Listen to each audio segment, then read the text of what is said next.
José, Jesús, María y José, en ustedes contemplamos el esplendor del amor verdadero. A ustedes nos dirigimos con fe. Jesús, María y José, Jesús, María y José, en ustedes contemplamos el esplendor del amor verdadero. A ustedes nos dirigimos con fe. Santa Familia de Nazaret, hagan nuestras familias lugares de comunión y oración, escuelas del Evangelio. Hola amigos queridos, qué alegría estar de nuevo en sus hogares compartiendo con ustedes su programa La Familia Santuario de la Vida. En esta tercera entrega hemos estado compartiendo con ustedes el mensaje del Santo Padre Francisco en la celebración de la jornada 52 de la paz. Y de nuevo con Francisco compartimos. Francisco, ¿cómo estás? Bienvenido. Bien, Viole, gracias. Saludos a todos nuestros televidentes, amigos, que semanalmente nos vemos a través de esta maravillosa señal del canal Jesús TV. Así es, Francisco, creo que ha sido una experiencia muy hermosa en estas segundas entregas que hemos compartido sobre el mensaje del Santo Papa, refiriéndose a la paz, que es la paz, que es la política, que es la buena política. En los programas anteriores, las exigencias para nosotros también católicos en el compromiso de trabajar en la política. Claro, porque el Papa ha seleccionado para esta Jornada Mundial de la Paz, que anualmente la Santa Sede presenta al mundo, el tema de la política. Y dice claramente que la política, la buena política, está al servicio de la paz. Entonces eso, imagínense, implica pues una gran cantidad de recomendaciones y por otro lado también algunos señalamientos ante las políticas actuales de los gobiernos, de los estados, del Concierto Mundial de Naciones. Vimos que el documento del Santo Padre tiene 7 aspectos, donde toca en un par de páginas muy densamente. Si uno las abriera, se puede desagregar muchísimos conceptos en relación a la buena política en camino a la paz, al servicio de la paz. Y ahora vamos al punto 4 del documento, que habla de los vicios de la política.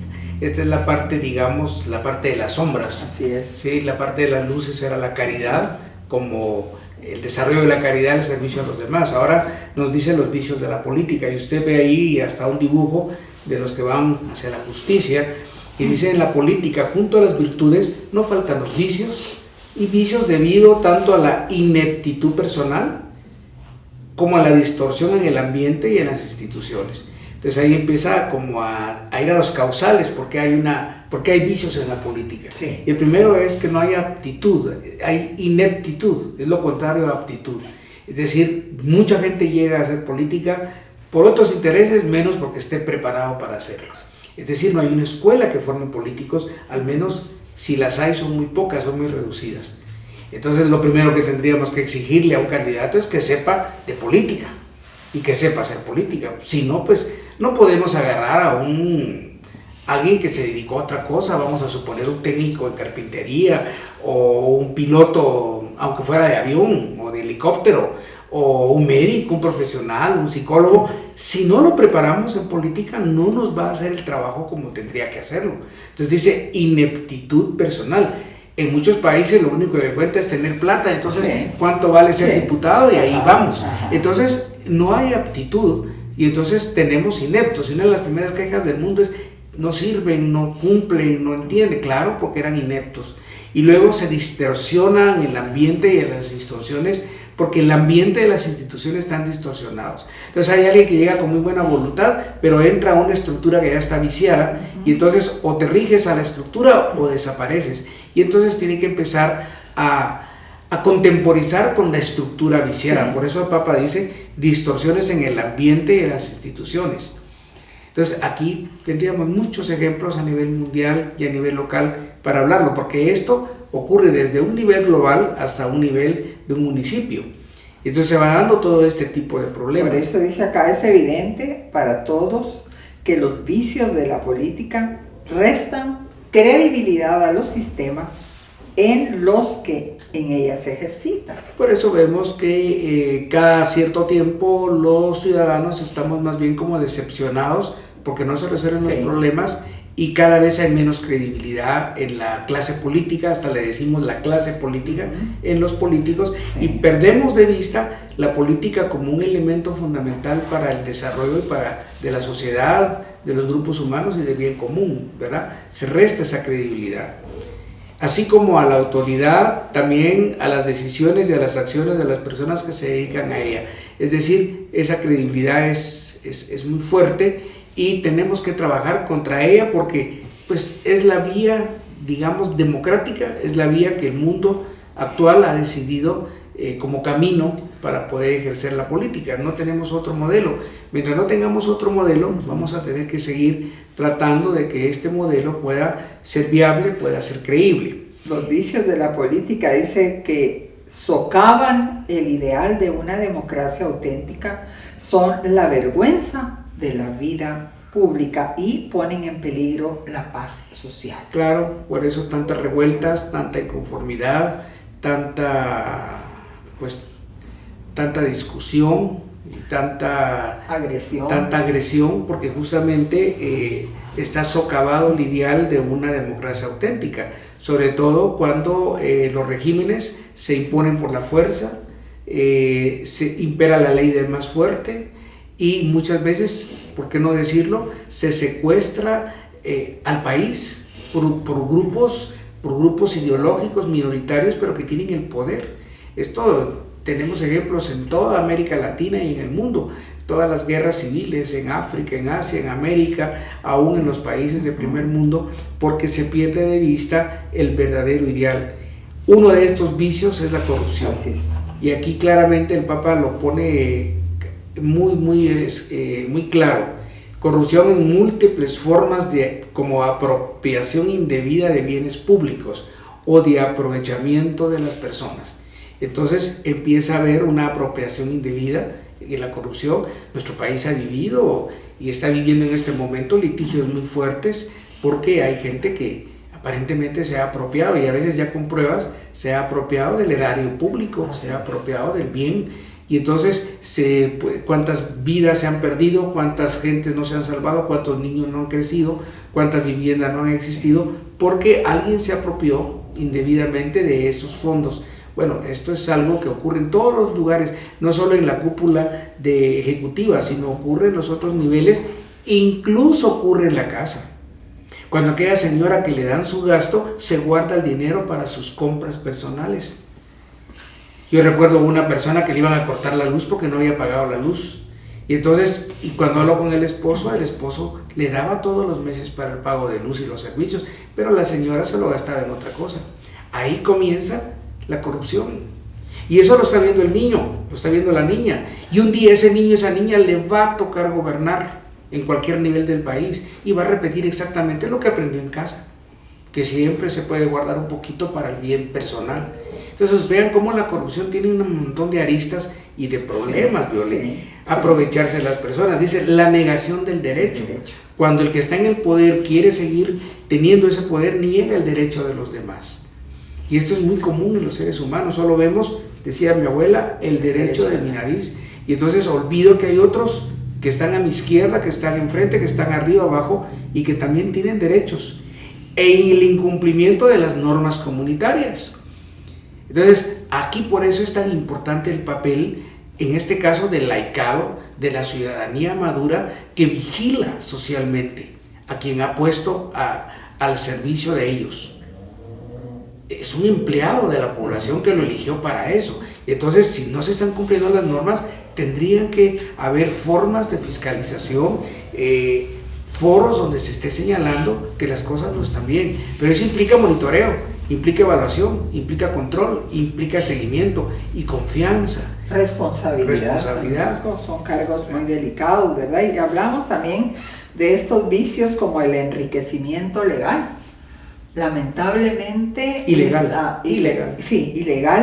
Lamentablemente esta mala política, por decirlo así, porque estamos hablando de una buena política, ¿verdad? El no al enriquecimiento, caemos en un enriquecimiento ilegal, inclusivemente el papá como cabeza, la mamá como la ayuda adecuada, muchas veces están en enriquecimientos ilegales, fíjate tú. Y entonces por eso aparecen una gran cantidad de poderes paralelos, porque lo que se busca es enriquecerse fácilmente. Y esto lo vemos en todos los niveles, en todas las capas sociales, pero fundamentalmente en esta mala política. La justificación del poder mediante la fuerza o con el pretexto arbitrario de la razón de Estado. Entonces aquí lo que se utiliza es el manejo de la ley. Por eso ustedes ven que la mayor cantidad de actores profesionales o intelectuales orgánicos que están al servicio de estos grupos de poder son los que tienen que ver con leyes.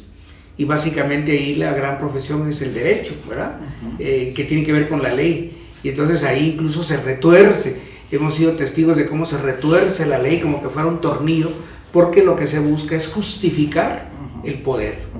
Y entonces, pero tenemos problemas de poder. Cuando en casa el papá grita, y más si ya tiene un par de tragos encima, aquí el que manda soy yo, aquí el que paga soy yo, y aquí se hace lo que yo digo, ¿y qué? O la mamá que dio un chancletazo pone orden y dice aquí yo mando, ¿y qué? Es decir, ahí hay justificación del poder. Y hay luchas de poder también. Y en las vecindades ocurre lo mismo, y en las colonias pasa lo mismo.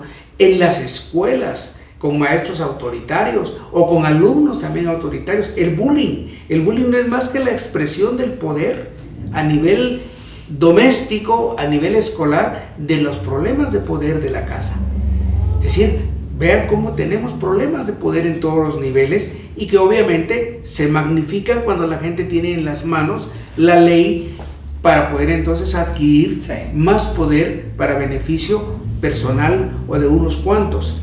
Tendencia a perpetuarse en el poder, ese es otro vicio. Entonces, me encantaba allá en México que dice, cuando firmaba un funcionario, sufragio efectivo, no reelección. O sea, está obligado el funcionario a poner sufragio efectivo, no reelección. Es decir, está diciendo en cada firma, no me voy a reelegir, no me puedo reelegir, aunque no quiera. Pero la ley le dice, usted no se puede reelegir. Entonces, tenemos que tener darle oportunidad a otros que vienen, que miran diferente, que ya tienen otra visión. Porque de lo contrario se vuelve dictadura, lo que dice el Papa, que toda ideología cuando se alarga, cuando se obliga, se vuelve, al final, se vuelve una... ya no es una democracia, sino que se vuelve una dictadura. Toda ideología a la larga se convierte en una dictadura. La xenofobia y el racismo. No solo estos derechos que a veces las minorías piden, que todos somos iguales, nos excluyen. No, hay una xenofobia a todo nivel. Piense en los latinos que van al primer mundo y que no tienen el color, no tienen la capacidad de lo que tienen los que ahí viven, y entonces son vistos como ciudadanos de tercera categoría. Ahí hay un racismo tremendo. Pero también en Guatemala basta ver el racismo. Yo crecí en una ciudad de racistas, los indios y los ladinos, cuando todos éramos, y ayudaba que unos vestían de una manera y otros de otra, o los apellidos. Entonces hay un racismo tremendo. El insulto mayor hace unos años era decirle indígena a alguien. Y tratarlo de tú. ¿A cuánto me das? O de tu vos. tomate, mira vos. ¿A cómo está la libra de maíz? Eso es un despotismo, eso es lastimar, siento yo, porque él no me puede tratar a mí de vos.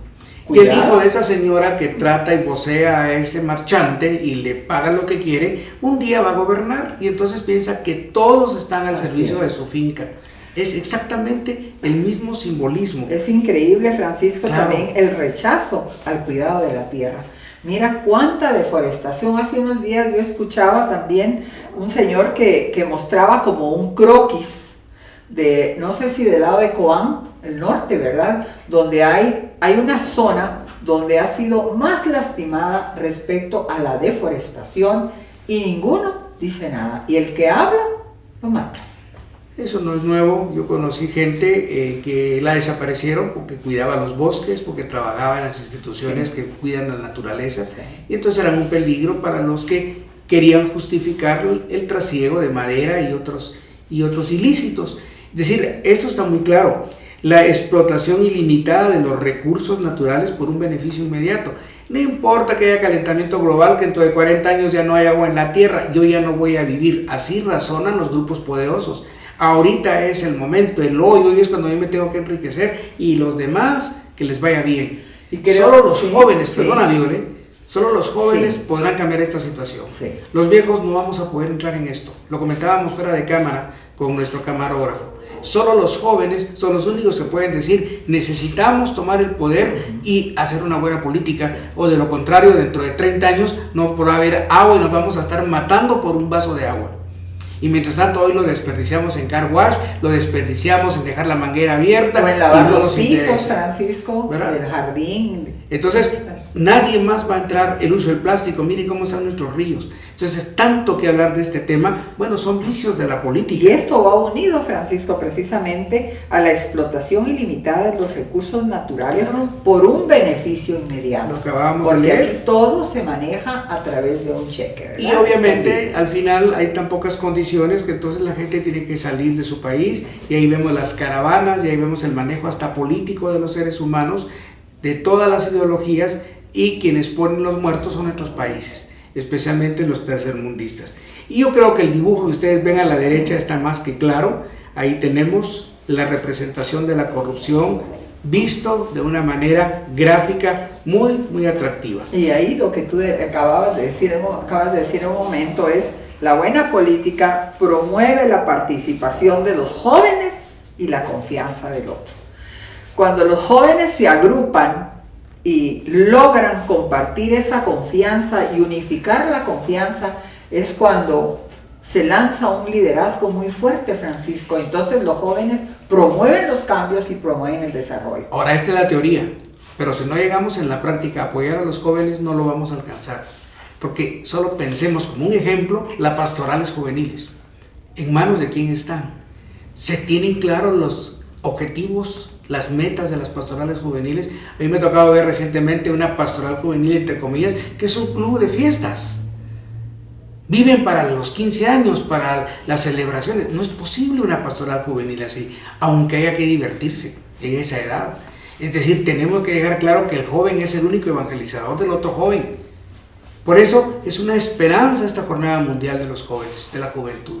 Y tendríamos que entrar a analizar los temas con más profundidad, porque el Papa está tratando de decir: jóvenes, ustedes van a asumir un mundo y prepárense. Prepárense porque ustedes tienen que salir adelante.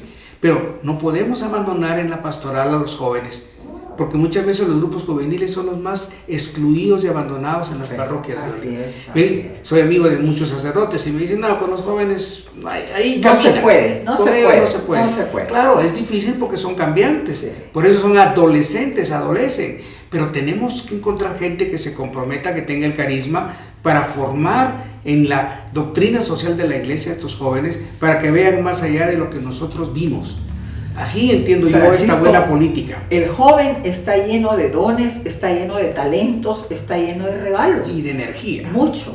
Entonces, los padres, los papás, no conocemos a nuestros hijos, no conocemos esos talentos de nuestros hijos, ¿verdad? Yo creo que los hijos, los jóvenes, vienen llenos de talentos, de regalos, y que si nosotros los papás sabemos prepararlos, moldearlos y lanzarlos a un liderazgo. ¿Por qué? Porque conocemos a nuestros hijos, pero lamentablemente los papás, porque no hay tiempo, no tenemos tiempo para dedicarnos a la escucha de cada hijo, a conocer sus sueños, sus metas, a poderlos liderear y lanzarlos al mundo, pero ¿bajo qué circunstancias los lanzamos? Por eso el Papa dice: necesitamos artesanos de la paz. En eso que tú estás diciendo, dice: la auténtica vida política fundada en el derecho y en un diálogo leal entre los protagonistas, todo lo que ha dicho el documento, se renueva con la convicción de que cada mujer, cada hombre y cada generación encierran en sí mismos una promesa que puede liberar nuevas energías relacionales, intelectuales, culturales y espirituales.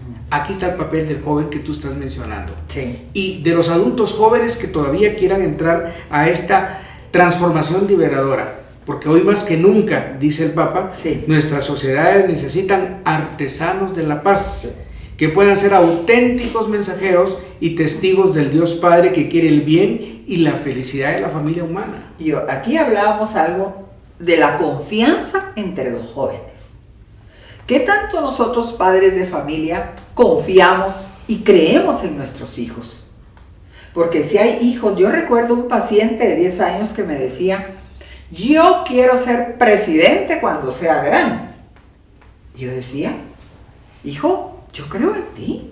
Tú puedes ser un gran presidente. Pero te tengo que preparar. Pero tengo que prepararte y tus padres tienen que prepararte. Es su deber prepararte para lanzarte al mundo y hacer de ti un excelente político. Y no solo los padres, sino la escuela y toda la sociedad. Los maestros, Francisco, el papel que juegan los maestros en la formación de los niños. Mucho más podríamos ampliar. Vamos al sexto punto. El Papa dice no a la guerra ni a la estrategia del miedo. Y ahí vemos entonces instrumentos de guerra que señalan el terror, a la muerte, a la migración. Y lo hace después de 100 años del fin de la Primera Guerra Mundial. Jóvenes caídos durante aquellos combates y poblaciones civiles devastadas. Ahí están los efectos. Razón por la que reafirmamos el incremento de la intimidación, así como la proliferación incontrolada de las armas, contrarios a la moral y a la búsqueda del bien común, de la búsqueda de la verdad. El terror que se ha ejercido sobre las personas más vulnerables contribuyen al exilio de poblaciones enteras en busca de una tierra de paz. Nosotros en México conocimos chilenos que habían huido en el tiempo de la guerra, conocimos españoles que habían salido en el tiempo de Franco, y así en Guatemala hay migrantes que vinieron en momentos de problemáticas en esos países. ¿Cuánto guatemalteco vive fuera de Guatemala por la guerra de 30 años que se vivió? Es decir, no más a la estrategia del miedo y de la muerte. Y entonces el Papa va aterrizando con un compromiso con el futuro de la humanidad. Y entonces va a decir claramente que en el mundo 1 de cada 6 niños sufre a causa de la violencia de la guerra y sus consecuencias. E incluso es reclutado para convertirse en soldado o rehén de grupos armados. El testimonio de cuantos se comprometen en la defensa de la dignidad y el respeto de los niños es sumamente precioso para el futuro de la humanidad. Es decir, necesitamos una nueva humanidad donde haya respeto. Por supuesto, las Fuerzas Armadas tienen su lugar y tienen que defender su papel de la soberanía de un país, pero todo tiene que ser en el respeto, en la opción de libertad, no como dice acá, convertirlos, ideologizarlos. Entonces, por eso muchas veces se ha faltado el respeto a estos grupos. Estamos llamados a ese gran proyecto de paz, Francisco. La paz es una conversión del corazón y del alma. Y es fácil reconocer 3 dimensiones, dice, inseparables de la paz interior y comunitaria. Primera, paz con nosotros mismos. Segundo, la paz con el otro. Y tercero, la paz con la creación. Este es el gran proyecto de paz que el Papa insiste, y ahí están los documentos de iglesia, sí, como una conversión del corazón y del alma. Si estos 3 elementos no están en el proyecto, tenemos que dudar. Paz con nosotros mismos, importante. Paz con todo nuestro entorno, familia, amigo, extranjero, pobre que sufre. Paz con la creación, respetándola, viendo que es nuestra casa, nuestro planeta. Ese es el gran proyecto de paz. Y finalmente el Papa va a poner el espíritu de María, Madre de Cristo, Salvador y Reina de la Paz. La política de la paz, que conoce bien y se hace cargo de las fragilidades humanas, dice el documento, puede recurrir siempre al espíritu del Magnificat que María, Madre de Cristo, Salvador y Reina de la Paz, canta en nombre de todos los hombres. Su misericordia llega a los fieles de generación en generación. Él hace proezas con su brazo, dispersa a los soberbios de corazón, derriba del trono a los poderosos y enaltece a los humildes, acordándose de la misericordia como lo había prometido a nuestros padres en favor de Abraham y su descendencia por siempre. Amén. Palabra de Dios. Te alabamos, Señor, y quisiéramos terminar, Francisco, porque el tiempo se nos acorta. La oración de Juan Pablo II por la paz. Quisiéramos pedirles que inclinen sus cabezas, sus rostros, y acompañarnos en la oración. Al Creador de la naturaleza y del hombre de la verdad y de la belleza suplico.